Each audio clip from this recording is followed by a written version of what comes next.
স্বায়ত্তশাসিত মহাবিদ্যালয় হিচাপে স্বীকৃতি লাভ কৰিলে এখন মহাবিদ্যালয়কো ডিগ্ৰী প্ৰদান কৰাৰ ক্ষমতা ইউনিভাৰ্চিটি গ্ৰাণ্টছ কমিশ্যনে প্ৰদান কৰিছে। অৰ্থাৎ পূৰ্বে NEP হোৱাৰ আগত বিশ্ববিদ্যালয়ৰ যি গুৰুত্ব আছিল যে বিশ্ববিদ্যালয়ে ডিগ্ৰী প্ৰদান কৰিব পাৰে, সেইটো এতিয়া সম্পূৰ্ণৰূপে সলনি হৈছে। এতিয়া মহাবিদ্যালয়েও ডিগ্ৰী প্ৰদান কৰিব পাৰে। এই যি অঞ্চলৰ কথা কৈছে, গোৱালপাৰা, বৰপেটা, ধুবুৰী, এই অঞ্চলত কেইবাখনো মহাবিদ্যালয় তেওঁলোকে খুব ভাল ফলাফল কৰি আগুৱাই গৈছে। মই উল্লেখ কৰিব বিচাৰো বৰপেটাৰ BN কলেজ, ধুবুৰীৰ BN কলেজ বা গোৱালপাৰা মহাবিদ্যালয়, তেখেতসকলে নেকৰ এক্ৰিডিটেশ্যনতো ভাল ফলাফল কৰিছে। অট'নমাছ মহাবিদ্যালয়, স্বায়ত্তশাসিত মহাবিদ্যালয়ৰ ষ্টেটাছ লাভ কৰিছে। গতিকে বৰপেটা জিলাত যিসমূহ প্ৰায় 20খন প্ৰাদেশিকৃত মহাবিদ্যালয় আছে, মই মাননীয় বিধায়কৰ জৰিয়তে ৰফিকুল ইছলামৰ জৰিয়তে আহ্বান জনাম যে মহাবিদ্যালয়সমূহে স্বায়ত্তশাসিত মহাবিদ্যালয়ৰ স্বীকৃতি লাভ কৰাৰ কাৰণে তেওঁলোকে প্ৰচেষ্টা আগবঢ়াব। যেতিয়াই স্বায়ত্তশাসিত মহাবিদ্যালয়ৰ স্বীকৃতি লাভ কৰিব, স্বায়ত্তশাসিত মহাবিদ্যালয় মানে এক প্ৰকাৰ ডিমড ইউনিভাৰ্চিটি, গতিকে তেতিয়া আমি তাক বিশ্ববিদ্যালয়, পূৰ্ণাংগ বিশ্ববিদ্যালয়ৰ ফালে আগুৱাই নিবলৈ সহজ হ'ব। মই আটাইকেইখন মহাবিদ্যালয় তেওঁলোকে যাতে নেকত ভাল ফলাফল ক্ৰেডিট তেওঁলোকে যাতে পাব পাৰে তাৰ কাৰণে প্ৰচেষ্টা চলাব। 4 বছৰীয়া BEd ডিগ্ৰী, BA BEd বা BSc BEd, BCom BEd এই ধৰণৰ ডিগ্ৰী পৰিচালনা কৰাৰ কাৰণে স্বীকৃতি লাভ কৰিছে। আৰু কেইখনমান মহাবিদ্যালয়ে লেটাৰ অফ ইণ্টেণ্ট তেওঁলোকে পাইছে। এতিয়া আগৰ 2 বছৰীয়া BEd উঠি যাব, 4 বছৰীয়া ইণ্টিগ্ৰেটেড BEd কোৰ্চ আহিব, তাত আমাৰ মহাবিদ্যালয়সমূহে অংশগ্ৰহণ কৰিব লাগে। এতেকে মহাবিদ্যালয়সমূহে নিজৰ যাত্ৰা অট'নমাছ মহাবিদ্যালয়লৈ, ইণ্টিগ্ৰেটেড টিচাৰ এডুকেশ্যন পৰিচালনা কৰা মহাবিদ্যালয়লৈ আৰু তাৰ জৰিয়তে একোখন বিশ্ববিদ্যালয়লৈ উন্নীত কৰাৰ পথটো নিজে কাটি ল'ব পাৰে, ৰাস্তাটো নিজে মুকলি কৰি ল'ব পাৰে। তাৰ কাৰণে চৰকাৰৰ বিশ্ববিদ্যালয় কৰাৰ সিদ্ধান্তলৈ ৰখি থাকিব নালাগে। এতেকে তেনেকুৱা কোনো মহাবিদ্যালয় আগবাঢ়ি আহিলে চৰকাৰেও তাত সকলো ধৰণৰ সহায় সহযোগিতা আগবঢ়াব বুলি মই মন্ত্ৰী হিচাপে বিধায়কগৰাকীক প্ৰতিশ্ৰুতি জনাইছো। নিশ্চিতভাৱে কোনো অঞ্চল, অসমৰ কোনো অঞ্চলেই ডিগ্ৰী প্ৰদান কৰা শিক্ষানুষ্ঠানৰ পৰা বঞ্চিত হৈ নাথাকে, তেওঁলোকে এই সুবিধা লাভ কৰিব, চৰকাৰৰ সম্পূৰ্ণ সহযোগিতা থাকিব। ধন্যবাদ। Thank you. মাননীয় সদস্য, আপোনাৰ খুব সুন্দৰ ৰিপ্লাই পালে। হয়, উপাধ্যক্ষ মহোদয়, মই এটা কথা কৈ শেষ কৰিম। হয়, মাননীয় মন্ত্ৰী মহোদয়ে কৈছে যে বজালীত এখন বিশ্ববিদ্যালয় দিছে। ন' ডাউট বজালী এইটো এটা সময়ত বৰপেটাৰ অংগ আছিল আৰু বজালী আমাৰ শিক্ষা নগৰী, ভাল জেগা, তাতে দিছে। কিন্তু বজালী একেবাৰে আমাৰ ডিষ্ট্ৰিক্টৰ বৰ্ডাৰ আছিল আৰু জিলাও যিহেতু বেলেগকৈ হৈ গ'ল, গতিকে সেই কথাটো সেইটোৱে যদি ভাবি থাকে যে দিছিলোঁ এটা সময়ত, বজালীৰ পৰা বৰপেটা ডিষ্ট্ৰিক্টৰ বৰ্ডাৰ 100 কিলোমিটাৰ, উজিৰৰ চটলা এইবিলাক যদি আমি হিচাপ কৰোঁ, এইটো এটা একেবাৰে ছাইড নলবাৰীৰ কাষতে আছিল। ঠিক আছে, তাতে হৈ গৈছে, জিলা যিহেতু বেলেগ হ'ল, পৰৱৰ্তীত বৰপেটা বা গোৱালপাৰা, ধুবুৰী কথা থেকে আশ্বাস দিছে যে কলেজবিলাকত, কিন্তু কলেজৰ নেকৰ যিটো ইনস্পেকশ্যন হৈছে, মাজত এটা সময় আছিল 20 জনকৈ শিক্ষকৰ পদ খালী থকাৰ কাৰণে, সেই সময়ত তেখেতসকলৰ পাৰফৰ্মেঞ্চ বেয়া হোৱাৰ কাৰণে বহুত কলেজৰ নেকৰ ৰেজাল্ট বেয়া হ'ল। এই এটা ঘটনা হৈ গৈছে। যিয়ে নহওক, তথাপি বৰপেটাত আমাৰ নৱজ্যোতি বা Mandia, MC college, BS college, Barnagar বহুত ভাল এইবিলাকৰ ৰেজাল্ট, বা গোৱালপাৰা কলেজ, ধুবুৰী কলেজ আছে। অট'নমাছ যদি দি তাতে যদি পঢ়াৰ সুবিধা পায়, আমাৰ ল'ৰা ছোৱালী যদি PG কোৰ্চ থাকে, তেনেকুৱাও যদি কৰে, গতিকে ধুবুৰী, গোৱালপাৰা আৰু বৰপেটা এটলিষ্ট 3টা ডিষ্ট্ৰিক্টত 3টা অট'নমাছ কৰি কলেজকো অতি সোনকালে কৰিব বুলি মই অনুৰোধ ৰাখি, তেখেতে যিহেতু পজিটিভ ৰিপ্লাই দিছে, মোৰ প্ৰস্তাৱ মই উঠাই লৈছোঁ। ধন্যবাদ। যিহেতু মাননীয় সদস্য ডক্টৰ ৰফিকুল ইছলাম ডাঙৰীয়া সকলো প্ৰস্তাৱ প্ৰত্যাহাৰ কৰিছে, গতিকে উক্ত প্ৰস্তাৱটো প্ৰত্যাহাৰ কৰা সদনৰ সন্মতি আছেনে? যিসকল সদস্যই সপক্ষে আছে কওক হয়, যিসকল বিপক্ষে আছে কওক নহয়। মই সপক্ষে সংকল্প প্ৰস্তাৱটো প্ৰত্যাহাৰ কৰা হ'ল। এতিয়া কাৰ্যসূচী নং 11 সংকল্প প্ৰস্তাৱ আণ্ডাৰ ৰুল 115। মাননীয় সদস্য be regularized with effect from the date of provincialization of the institution, and all benefits shall be given as applicable to the state government employees of the corresponding rank. Sir, বিধানসভা আৰম্ভণিৰ আগতে আমি সচৰাচৰ দেখা পাইছিলোঁ বিভিন্ন সংগঠনে আন্দোলন কৰি আছে। তাৰ মাজত সদৌ অসম 21-22-23 প্ৰাদেশিক স্নাতক মহাবিদ্যালয়, উচ্চ মাধ্যমিক বিদ্যালয়, সৰ্বস্তৰৰ অনাময় শিক্ষক কৰ্মচাৰীসকলৰ যৌথ মঞ্চৰ এটা আন্দোলন আছিল। All Assam drop out assistant librarian association তেওঁলোকৰ আন্দোলন আছিল। আমি আমাৰ বিধায়িনী দলে এই আন্দোলনকাৰীসকলৰ যেতিয়া সাক্ষাৎ কৰিছোঁ, তেওঁলোকে কিছুমান মেমৰেণ্ডাম দিছিল, কিছুমান তথ্য আমাক যোগান ধৰিছিল।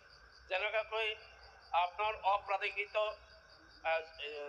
স্নাতক মহাবিদ্যালয়কে ধৰি উচ্চ প্ৰাথমিক বিদ্যালয়লৈকে সৰ্বস্তৰৰ অনা শিক্ষক কৰ্মচাৰীসকলে যৌথ মঞ্চৰ যিটো দাবী আছিল যে 23/9/2022 তাৰিখে উচ্চ প্ৰাথমিক বিদ্যালয়ৰ 1539 জন চতুৰ্থ বৰ্গৰ কৰ্মচাৰী, 4/2/2021 তাৰিখে উচ্চ মাধ্যমিক বিদ্যালয়ৰ 470 জন অনা শিক্ষক কৰ্মচাৰী, 2022 চনৰ 23 ছেপ্টেম্বৰ তাৰিখে উচ্চতৰ মাধ্যমিক বিদ্যালয়ৰ 172 জন অনা শিক্ষক কৰ্মচাৰী, 2023 বৰ্ষৰ 22 ছেপ্টেম্বৰ তাৰিখে উচ্চতৰ মাধ্যমিক বিদ্যালয়ৰ 178 জন অনা শিক্ষক কৰ্মচাৰী, 4/2/2021 তাৰিখে জ্যেষ্ঠ মাধ্যমিক বিদ্যালয়ৰ 828 জন অনা শিক্ষক কৰ্মচাৰী, 4/2 এনেকৈ মই গাই নিদিওঁ 3888 জন অনা শিক্ষক কৰ্মচাৰী যিসকলৰ ইনষ্টিটিউশ্যন প্ৰভিঞ্চিয়েলাইজ হ'ল, তেওঁলোকৰ পোষ্ট প্ৰভিঞ্চিয়েলাইজ কৰা হ'ল, কিন্তু তেওঁলোকক 1948ৰ যিটো মিনিমাম ৱেজ এক্টৰ অধীনত তেওঁলোক ফিক্স পে দিয়া হ'ল, যিটো কথাত তেওঁলোকৰ আপত্তি। এই ক্ষেত্ৰত মই লক্ষ্য কৰি চাইছোঁ যে আমাৰ যিটো আছিল The Assam Education Provincialization of Services of Non-Teaching Staff of Venture Educational Institution Act 2018 তার clause 6 or A 6 or section clause 6 or section 2 section 3 এই দুটা সেকশনৰ এমেন্ডমেন্টৰ প্ৰয়োজন আছে যি সেকশনত তেওঁলোকে এই শিক্ষকসকলে পোষ্ট প্ৰভিঞ্চিয়েলাইজ কৰা হৈছে, সাৰ্ভিস প্ৰভিঞ্চিয়েলাইজ কৰা হৈছে, কিন্তু তেওঁলোকক ফিক্সড পে দিয়া হৈছে, যিটো গোটেই মই ভাবোঁ যে চৰকাৰী কৰ্মচাৰী আমি ডিফাইন কৰিলোঁ, ৰিকগনাইজ কৰিলোঁ চৰকাৰী কৰ্মচাৰী হিচাপে, কিন্তু ফিক্সড পে দি পেলাই তেওঁলোকক এক্স কেডাৰ পোষ্টত পাৰ্চনেল পোষ্টত তেওঁলোকক প্ৰভিঞ্চিয়েল ৰিটায়াৰমেণ্টত যোৱাৰ লগে লগে পোষ্টখিনি এবলিছ হ'ব। আমাৰ প্ৰত্যেক বছৰে আমাৰ জনসংখ্যা বাঢ়ি আছে, এনৰলমেণ্ট বাঢ়ি আছে, গতিকে বৰ্ধিত এনৰলমেণ্টক একমোডেট কৰাৰ কাৰণে আমাৰ শিক্ষানুষ্ঠানৰ সংখ্যা বাঢ়িব লাগিব, তাত শিক্ষক শিক্ষয়িত্ৰীৰ সংখ্যা বাঢ়িব লাগিব, তাত নন টিচিং ষ্টাফো বাঢ়িব লাগিব, কিন্তু আইনৰ দ্বাৰা যদি আমি সেইটো ৰেষ্ট্ৰিকশ্যনত লৈ যাওঁ যে পাৰ্চনেল পোষ্ট ক্ৰিয়েশ্যনৰ দ্বাৰা তেওঁলোকক দিয়া হয়, অকল মাত্ৰ তেওঁলোকে ছাৰ্ভিচ দিছে, তেওঁলোকক পুতৌ কৰাৰ নিচিনা হৈছে যে ফিক্সড পে দি পেলাই তেওঁলোকক অন্ততঃ ৰিটায়াৰমেণ্টলৈকে তেওঁলোকক জীয়াই থকাৰ সুবিধা দিয়া হৈছে, যে তেওঁলোকক মাত্ৰ যে ভেঞ্চাৰ স্কুলটো ইনষ্টিটিউশ্যন প্ৰভিঞ্চিয়েলাইজ কৰিলোঁ, তেওঁলোকৰ ইনষ্টিটিউশ্যনটো প্ৰভিঞ্চিয়েলাইজ হ'ল, তেওঁলোকৰ চাকৰি কৰিলেও এটা পুতৌ কৰাৰ নিচিনা যে জাষ্ট পাৰ্চনেল পোষ্ট আৰু ফিক্সড পে যিটো নেকি সেই পুৰণা যিটো মিনিমাম ৱেজ এক্টৰ অধীনত তেওঁলোকক দিয়া হ'ল। গতিকে এই যিটো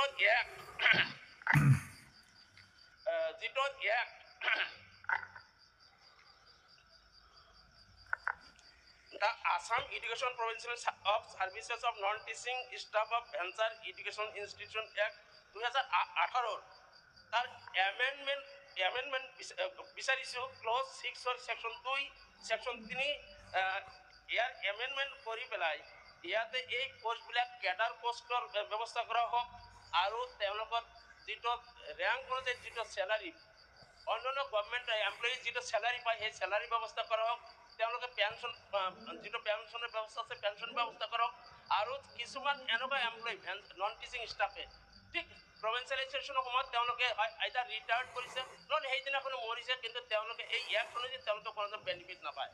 মুখ্যমন্ত্ৰী ডাঙৰীয়াই মোৰ মনত কৰে এবাৰ এইবিলাক ইনষ্টিটিউট প্ৰভিঞ্চিয়েলাইজেশ্যনৰ সময়ত এইসকলৰ ক্ষেত্ৰত আৰু ঘোষণা কৰিছিল যে তেওঁলোকক পেঞ্চন বা বেনিফিট দিয়া মই দাবী কৰিছোঁ যে এমেণ্ডমেণ্ট এনেকুৱা ঠিক প্ৰভিঞ্চিয়েলাইজেশ্যনৰ সময়ত ৰিটায়াৰ্ড হোৱা বা মৃত্যুবৰণ কৰা মানুহখিনিক এটলিষ্ট 10 লাখ টকাৰ গ্ৰেচুইটি চেংচনৰ ব্যৱস্থা কৰিলে অন্ততঃ তেওঁলোকে ইমান দিনে আমাক দিয়া ছাৰ্ভিচৰ মাননীয় সদস্য এতিয়া সময় দুটা বাঢ়িছে, সদনৰ অনুমতি সাপেক্ষে কিছু সময় আমি এক্সটেণ্ড কৰি লৈছোঁ, গতিকে মাননীয় মন্ত্ৰী মহোদয় মই জানো তেখেতে যথেষ্ট কষ্ট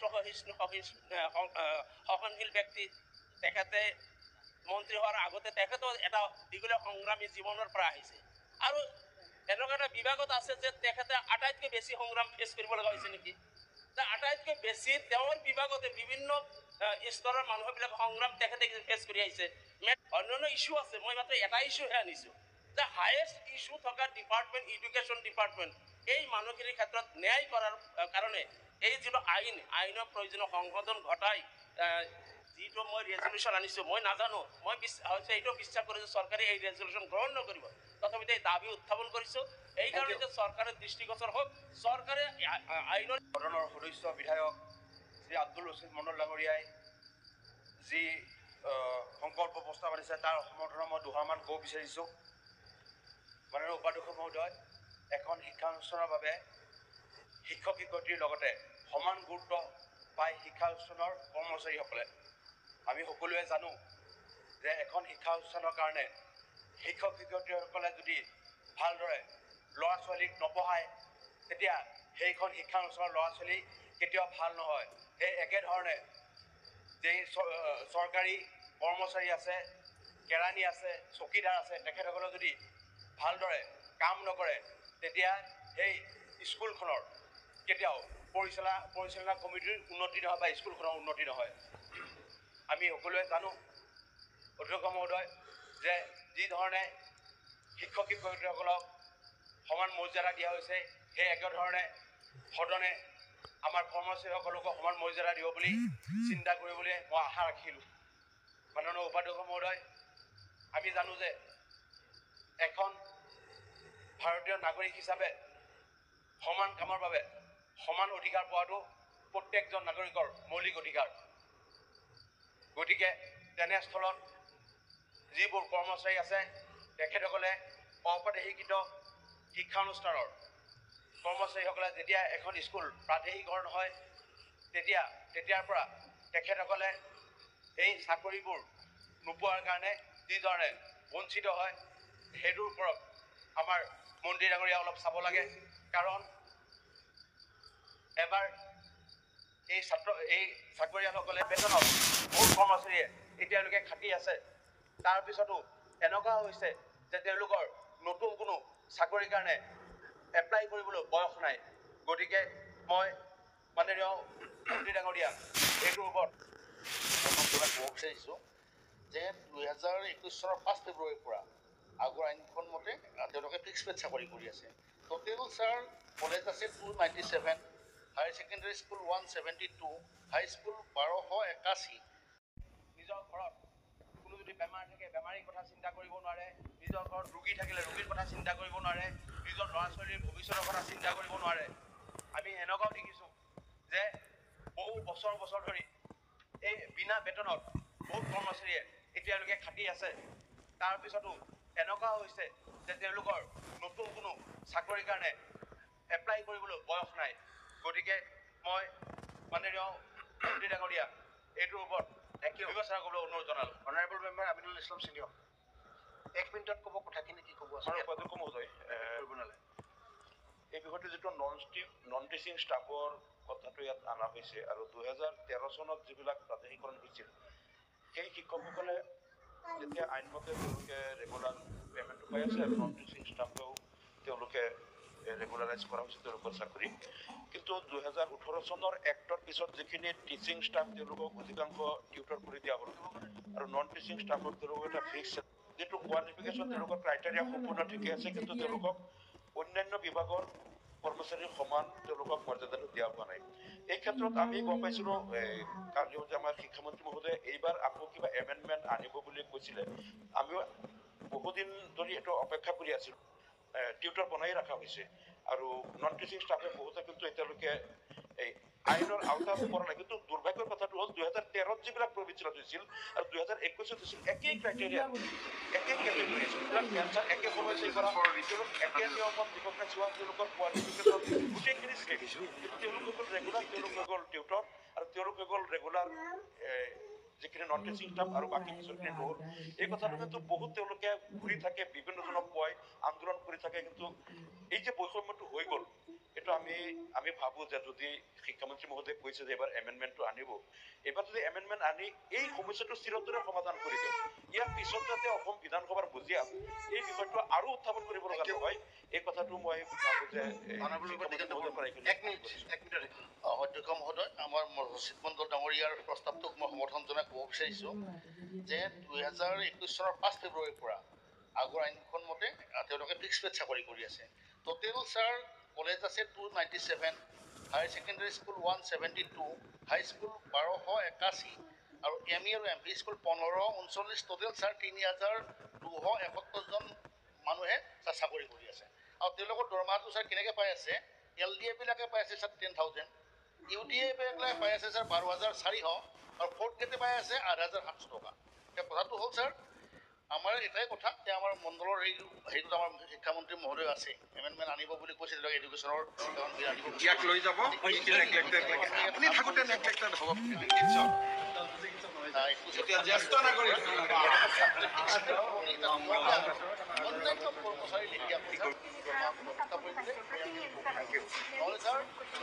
CM ত্ৰিপুৰাত আবেদন কৰা নাই থেংক ইউ এইবাৰ নাই কৰা কমলাপতি এটা কাম ৰাজ্যৰ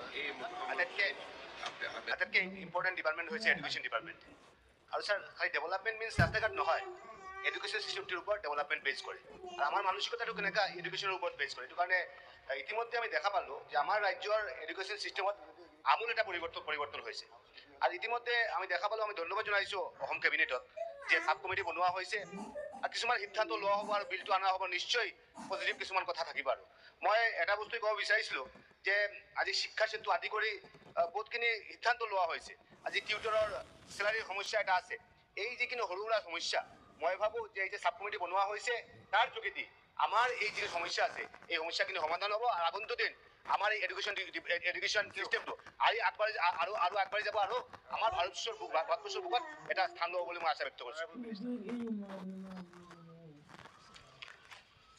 মাননীয় অধ্যক্ষ মহোদয় যিকোনো আইনৰ ক্ষেত্ৰত এটা কথা সদায় মনত ৰাখিব লাগিব বা মনত ৰখাটো প্ৰয়োজন যে পাৰ্লিয়ামেণ্টে পাছ কৰা শিক্ষাৰ অধিকাৰ আইন এখন আছে এলিমেণ্টাৰী বা প্ৰাথমিক শিক্ষাখণ্ড ক্লাছ 8লৈকে দ্বিতীয়টো হ'ল মাননীয় উপাধ্যক্ষ মহোদয় যে শিক্ষক কোন হ'ব কেনেকুৱা হ'ব তেওঁলোকৰ বা AICTE গতিকে এতিয়া ৰাইট টু এডুকেশ্যন এক্ট আমি মানি চলি আমাৰ প্ৰাধিকৰণ আইনখন আমি গ্ৰহণ কৰিছোঁ আমি national council of teacher education NCTৰ নৰ্মছ মানি আমি এই শিক্ষক আৰু টিচাৰ আৰু টিউটৰৰ ব্যৱস্থা আমি কৰিছোঁ 2017 চনৰ যিখন প্ৰাধিকৰণ আইন সেই আইনখন যদি ভালকৈ পঢ়ি চায় তেতিয়া দেখিব তাৰ মূল কথাটো বিদ্যালয় প্ৰাধিকৰণ নাছিল তাৰ মূল কথাটো আছিল বিদ্যালয়ত কৰ্মৰত ব্যক্তিসকলৰ সেৱাৰ প্ৰাধিকৰণ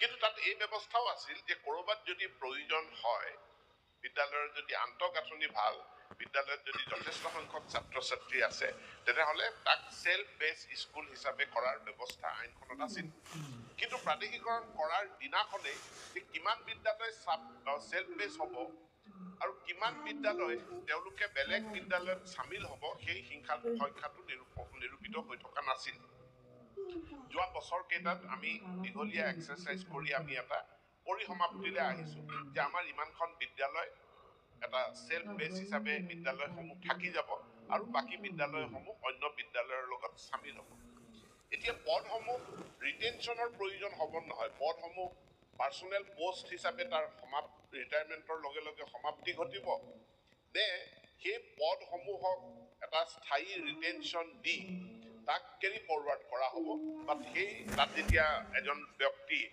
তেওঁ যেতিয়া অৱসৰ গ্ৰহণ কৰিব তাৰ বিপৰীতে আকৌ নতুনকৈ নিযুক্তি কৰা হ'ব নে নহ'ব এই সিদ্ধান্তটো ল'বৰ কাৰণে প্ৰথম আমাক এই তথ্যটো দৰকাৰ যে কিমানখন বিদ্যালয় সেল্ফ বেছ হ'ল আৰু কিমানখন বিদ্যালয় বেলেগ বিদ্যালয়ৰ লগত চামিলকৰণ কৰা হ'ল এই ডাটাখিনিৰ ক্ষেত্ৰত আমি এটা সমাপ্তিলৈ আহিছোঁ আৰু এটা সিদ্ধান্ত ল'ব পৰা পৰ্যায়ত আমি উপনীত হৈছোঁ উপযুক্ত সময়ত আমি নিশ্চিতভাৱে সিদ্ধান্ত আমি গ্ৰহণ কৰিম 2021 চনৰ আইনখনৰ যিসকল আউটাৰ ভিতৰলৈ নাহিল কিন্তু তেওঁলোকে ভাবে যে তেওঁলোকৰ যুক্তিযুক্ততা আছে এনে বহু সংগঠন ব্যক্তিৰ আবেদন নিবেদন আমি যোৱা সময়খিনিত আমি পাইছোঁ আৰু এই পোৱা আবেদন নিবেদনখিনিৰ ভিত্তিত কেবিনেটে এখন উপসমিতি গঠন কৰি দিছে যে এই আবেদন নিবেদনখিনি পৰীক্ষা কৰা আৰু কোনো সংশোধনীৰ প্ৰয়োজনীয়তা আছে নেকি এইটো বিবেচনা কৰাৰ কাৰণে যোৱাকালিও কেবিনেট উপসমিতি য'ত আমাৰ মাননীয় মন্ত্ৰী কেশৱ মহন্ত ডাঙৰীয়া মাননীয় মন্ত্ৰী জয়ন্ত মল্ল বৰুৱা ডাঙৰীয়া তাত সদস্য হিচাপে অন্তৰ্ভুক্ত হৈ আছে যোৱাকালিও কেবিনেট উপসমিতিয়ে তন্নকৈ দফাকৈ আমি বস্তুবিলাক পৰ্যালোচনা কৰি চাইছোঁ আৰু মই আশা ৰাখোঁ যে কেবিনেট উপসমিতিয়ে খুব সোনকালে এটা ৰিপৰ্ট দিব। মাননীয় বিধায়কসকলক মই আশ্বস্ত হ'বলৈ অনুৰোধ জনাইছোঁ, যিহেতু এখন কেবিনেট উপসমিতিয়ে এই বিষয়সমূহ পৰীক্ষা কৰি আছে, যেনে আমি জনাইছোঁ, আৰু সকলো সমস্যা নীতিৰ আধাৰত, প্ৰচলিত ব্যৱস্থাৰ আধাৰত, আৰু যি কেন্দ্ৰীয় আমাৰ আইন আছে, ৰাইট টু এডুকেশ্যন এক্ট আৰু national council of teacher education act যি আছে, তাৰ আধাৰতে আমাৰ ব্যৱস্থাখিনি আমি গঢ়ি তুলিম। ধন্যবাদ। Thank you. মাননীয় প্ৰস্তাৱটো উদ্ধাৰ কৰিবনে? উপাধ্যক্ষ মহোদয় এটা ছাজেশ্যন আছে, এটা অনুৰোধ আছে। কেবিনেট চাব কমিটি যে গঠন কৰিছে, যিহেতু বিধানসভাত কথাটো আলোচনা হৈছে, যিসমূহ বিধানসভা সমষ্টিত এনেকুৱা বিদ্যালয় মহাবিদ্যালয়ৰ ওপৰত কথা বাৰ্তাবোৰ চলি আছে, মই মন্ত্ৰী ডাঙৰীয়াক অনুৰোধ জনাম কেবিনেট চাব কমিটিয়ে সেই বিধায়কসকল যিসকল বিধায়কৰ এলেকাত আছে বিদ্যালয়সমূহ এবাৰ তেখেতসকলৰ লগত আলোচনা কৰিব লাগে। এটা কথা মন্ত্ৰী মহোদয়ে ভাল কথা কৈছে, কেবিনেট উপসমিতি হৈছে আৰু চালি জাৰি চাই আছে। তেখেতে কৈছে যে RT এক্ট হিচাপে কামখিনি গৈ আছে, কিন্তু 3rd গ্ৰেড 4th গ্ৰেডৰ ক্ষেত্ৰত যি 2021 চনত যিসকলক প্ৰভিঞ্চিয়েলাইজ কৰিলে LPMৰ পৰা কলেজলৈকে লাইব্ৰেৰিয়ান বা 3rd গ্ৰেড 4th গ্ৰেড কোনো কোৱালিফিকেশ্যনৰ বাৰ নাই, গতিকে এইসকলকতো ৰেগুলাৰ কৰিব পাৰে। বাকী 2013ত যেনেকুৱা আপোনাৰ ৰেগুলাৰ কৰিছিল, RT এক্ট অহাৰ পিছতো 13ত যেনেকুৱা কৰিছিল 21তো তেনেকুৱা কৰিব পাৰে। গতিকে কেবিনেট চাব কমিটি যাতে এই কথা বাৰ্তাবিলাক ধ্যানত ৰাখি সেইখিনি এমেণ্ড কৰে, এইখিনি এটা অনুৰোধ থাকে। উদ্ধাৰ কৰিবনে? জানি সুখী হ'লোঁ মাননীয় মন্ত্ৰী মহোদয়ৰ বক্তব্যৰ পৰা যে কেবিনেট চাব কমিটি এই গোটেই ইছ্যুবিলাক আইনৰ সংশোধনীৰ প্ৰয়োজনীয়তা আছে নে নাই, ইছ্যু যিবিলাক আছে এই গোটেইখিনি কথা তন্নতন্নকৈ আলোচনা হৈ আছে। গতিকে মাননীয় আজি উপাধ্যক্ষ ডাঙৰীয়া, আপোনাৰ যে মাননীয় মন্ত্ৰী মহোদয়ক মই আজি অনুৰোধ কৰিব বিচাৰিছোঁ যাতে কেবিনেট চাব কমিটিৰ আজি আলোচনা হোৱা কথাকেইটা তাতে আমাৰ হৈ আপুনি যাতে দাঙি ধৰে। তাৰ মূল কথা হৈছে যে the Assam Educational Provincialization of Services of Non-Teaching Staff of Venture Education Institution Act 2018 Clause 6 Section 2 Section 3 ইয়াৰ এমেণ্ডমেণ্টৰ প্ৰয়োজনীয়তা আছে বুলি মই অনুভৱ কৰিছোঁ। যি এমেণ্ডমেণ্টৰ দ্বাৰা যিটো পাৰ্চনেল পোষ্ট ক্ৰিয়েশ্যনৰ কথাটো নাকচ কৰি এইটো কেডাৰ পোষ্ট ক্ৰিয়েশ্যনৰ কথাটো হ'লে ভাল হয়। আৰু যিটো ফিক্সড পেৰ যিটো কথা কোৱা হৈছে, ফিক্সড পেৰ নহয়, তেওঁলোকৰ গভৰ্ণমেণ্ট এমপ্লয়ী হিচাপে যিহেতু ৰিকগনাইজ কৰা হৈছে যে গভৰ্ণমেণ্ট এমপ্লয়ী হিচাপে ৰিকগনাইজ কৰাৰ পিছত যি ৰেংকত যিটো চেলাৰী আহে সেইমতে তেওঁলোকক ৰেগুলাইজ কৰিব লাগে বুলি এইটো মই দাবী কৰিছোঁ। নেক্সট হৈছে এই অনাশিক্ষক যিবিলাক আছে 3488 জন যিটো অনাশিক্ষক কৰ্মচাৰী আৰু 19 জন এছিষ্টেণ্ট লাইব্ৰেৰিয়ান, মই এই দুটা কপি আপোনালৈ মই পঠিয়াই দিলে হয়। ছাৰ মই প্ৰস্তাৱটো উইথড্ৰ কৰিছেনে নাই কৰা? উইথড্ৰ কৰিম, ডেফিনেটলি কৰিম। আৰু নেক্সট যে যিহেতু হাউচ চলিব, হাউচত আৰু কেইবাদিন এডুকেশ্যন ডিপাৰ্টমেণ্টৰ ওপৰত ডিছকাশ্যন আছে। মোৰ এটা বিল আছে, প্ৰাইভেট মেম্বাৰ্ছ বিল অহা 7 তাৰিখত আহিব। মই চাব কমিটিত তেওঁলোকে সিদ্ধান্ত লোৱাত যথেষ্ট সহায় হ'ব বুলি মই অনুভৱ কৰোঁ। এই দাবীখিনি ৰাখি মই মোৰ